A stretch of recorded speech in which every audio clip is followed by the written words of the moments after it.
Have you ever had a project or a person or a pet just aggravate you, just get on your last nerve?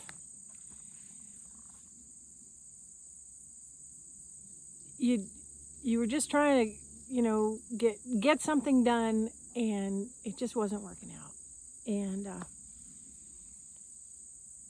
and you feel so frustrated and so aggravated. You're at your wit's end. Yeah, me too. On more than one occasion. But recently, I received a reminder from an unexpected source. It wasn't a new lesson, but it was a reminder of something that I thought I already understood. And I'd like to share that with you today, because I know it's brought me a lot more peace and satisfaction and a lot less aggravation. This is Ray coming to you from the heart of Wren's song. And I want to tell you about a recent encounter I had with my cat, Joe. Joe is a 15-pound fluff ball, mostly white with a little bit of orange on top of his head. And he is the cat embodiment of Dennis the Menace. Sweet boy, good intentions, and there were so many times that he would knock things over or pull things down or jump up on me when I was trying to do something very delicate. And this one particular time, I was glaring at him, and I was raising my voice quite a bit, and saying, "Why do you do this kind of thing to me?" And the look that he gave me in response, he didn't cower, he didn't wince, bless him. I was not my finest moment. But he just looked up at me, so innocent, so sweet. And I'm going to translate to you what I heard in my mind from this cat. He was communicating. I am a good cat. I do what I do as a cat. And I don't have any bad intent. I'm not trying to get on your nerves. I'm just being a cat. I'm a good cat. I am a good cat. And then to me, again, I'm having this conversation with him in my mind. He says, "You're the human being. You set this place up. You organized the house. You organized the yard, the garage, the barn, everything. This is your design. This is how you have these systems set up. And if my natural good cat behavior is a problem, it's not with the cat. It's with the environment that you have designed and set up."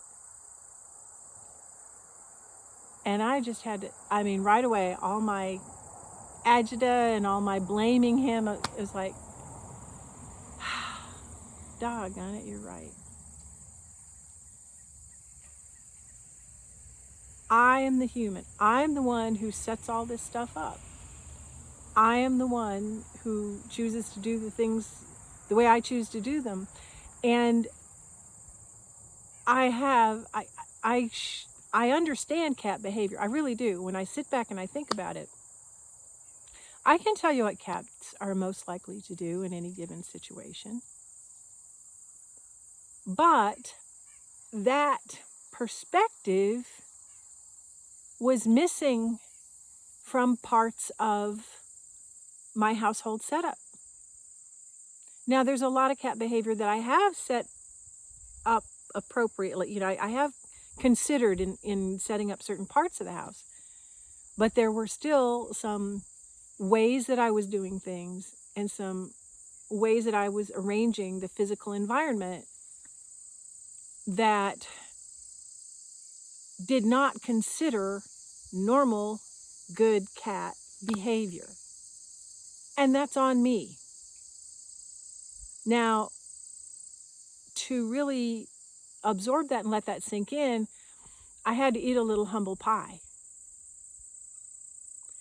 Because I think of myself as, running a really good household and taking care of my critters and, and considering all these things. And I'm, so well qualified for design. Yeah, and I messed that part up in that piece of the system. I forget even what it was exactly. But I had missed something. I didn't incorporate normal cat behavior in that part of the system. And that's a big fail on my part. A regenerative permaculture system, your life, your yard, your house, your garden, your pastures, whatever you've got going on, considers the components, considers all the components, the human, the plant, the animal, the weather. It considers all these elements, they call them in permaculture talk. And you consider the characteristics of all the elements when you make your design. Now, of course, there's outliers and there's surprises, and I'm not talking about that. I'm just talking about day to day. All right. So, what does that have to do with you? When you find, especially if there's a repeat pattern of something that's annoying you, your plants don't grow the way you want them to in spite of all your best efforts. The cat or the dog or the goat, does, eats something, steps on something, tears something up that you didn't want torn up. I know I could be stepping on some toes here, but you need to rethink your design. And sometimes it means that, you might need to, go to some sort of expense to modify, what's going on. You might not. Sometimes it just takes a different perspective. In my case, and I'm a little bit vague on exactly what happened because this was a few weeks ago at least, I just had to kind of stop doing what I wanted to do. Oh, I was working on something on the great room table. I have one big room in my home. So I was working on the dining table, the central table, trying to do something a little bit,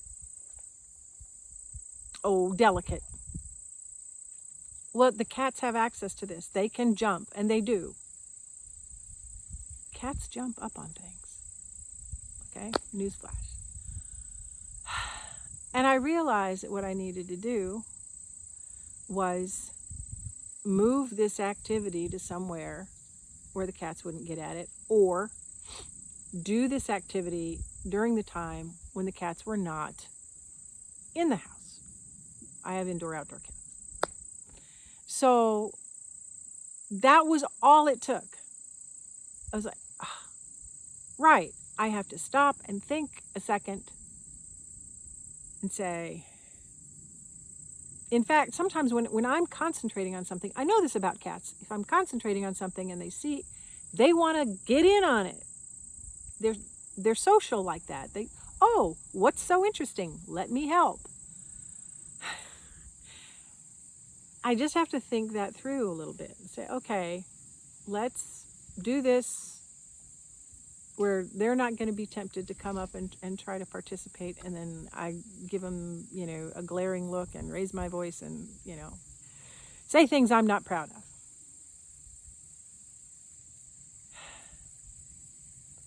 Just consider the characteristics of the elements in your system. And be glad that you can do something about it. You can plan ahead. You can design your system to reduce the aggravation that you experience. It's within your power. Okay? So take that away. Don't, yeah, it takes a little bit of humility to admit that maybe your first or second or 50th try didn't consider all of the elements, all of the components, all of the participants of this system or project. Yeah, we learn. Okay? So, but you have, that's within your power.